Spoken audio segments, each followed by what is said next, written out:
Telangana cabinet కీలక నిర్ణయాలను తీసుకుంది. సీఎం రేవంత్ రెడ్డి అధ్యక్షతన జరిగిన మంత్రివర్గం యంగ్ ఇండియా స్కిల్ యూనివర్సిటీకి ఆమోదం తెలిపింది. జీహెచ్ఎంసీ పరిధిని ఓఆర్ఆర్ వరకు విస్తరించే బిల్లును ఆమోదించారు మంత్రులు. హైదరాబాద్ అభివృద్ధి కోసం విదేశీ రుణాలను సమకూర్చుకునేందుకు ఆమోదం తెలిపింది కేబినెట్. కొత్త రేషన్ కార్డులు జారీ చేయాలని నిర్ణయించింది.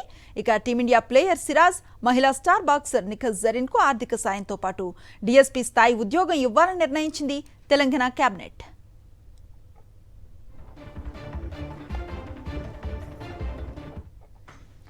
ఇదే అంశానికి సంబంధించిన పూర్తి సమాచారం మా కరెస్పాండెంట్ రాకేష్ అందిస్తారు.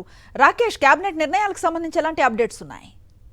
కేబినెట్ సమావేశం కొనసాగుతుంది. అయితే ఇప్పటివరకు ఉన్న సమాచారం వరకు కొన్ని కీలక నిర్ణయాలు అయితే తెలంగాణ కేబినెట్ తీసుకుంది. అందులో ప్రధానంగా చెప్పుకోవాల్సింది కొత్త రేషన్ కార్డులకు ఇవ్వాలని చెప్పి కేబినెట్ నిర్ణయం తీసుకుంది. ఇందుకోసం కొత్త రేషన్ కార్డులు ఇవ్వాలంటే దానికి విధి విధానాలకు సంబంధించి రూపొందించేందుకు సివిల్ సప్లై శాఖ మంత్రి ఉత్తమ్ కుమార్ రెడ్డి అధ్యక్షతన మరో 2 మంత్రులతో కలిపి ఒక కేబినెట్ సబ్ కమిటీని వేసింది. దానికి సంబంధించి మరికోసేపట్లో మిగతా సభ్యులు ఎవరున్నారు అనేది తెలిసే అవకాశం కనిపిస్తోంది. ఇక ఈరోజు సభలో స్కిల్ యూనివర్సిటీకి సభ ఆమోదం తెలిపింది. అయితే దీనిపైన కేబినెట్ కూడా చర్చించి ఆమోదం తెలపడం జరిగింది. దీంతోపాటు జీహెచ్ఎంసీకి సంబంధించిన పరిధిని పెంచుతూ ముసాయిదాను కూడా కేబినెట్ ఆమోదం తెలిపింది.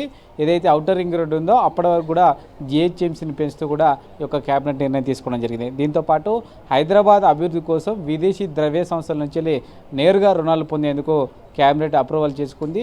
తద్వారా ముఖ్యంగా మూసి కానీ ఇతర అభివృద్ధి పనుల కోసం విదేశీ ద్రవ్య సంస్థల నుంచి నేరుగా అప్పులు తీసుకునేందుకు కేబినెట్ నిర్ణయం తీసుకోవడం ద్వారా నేరుగా నిధులు సమకూర్చుకోబోతా ఉంది. దీంతోపాటు క్రికెటర్ సిరాజు అలాగే నిఖత్ జరీన్కి ఇద్దరు కూడా ఆర్థిక సహాయంతో పాటు డిఎస్పీ స్థాయి ర్యాంకుకు సంబంధించిన పోస్టులు ఇవ్వాలని కేబినెట్ నిర్ణయం తీసుకుంది. గతంలోనే సీఎం హామీ ఇచ్చిన నేపథ్యంలో దానికి అనుగుణంగా కేబినెట్ నిర్ణయం తీసుకున్నట్టుగా సమాచారం. దీంతోపాటు ధరణి పోర్టల్ ఏదైతే ఉందో గతంలోనే ఎన్నికల ప్రచార సమయంలోనే కాంగ్రెస్ పార్టీ దాన్ని భూమాతగా మారుస్తామంటూ కూడా ప్రకటించిన నేపథ్యంలో ధరణి పోర్టల్ను భూమాతగా మారుస్తూ కూడా కేబినెట్ నిర్ణయం తీసుకుంది. అయితే దీనికి సంబంధించి కొన్ని మాడ్యూల్స్ చేంజ్ చేయాల్సి ఉంది.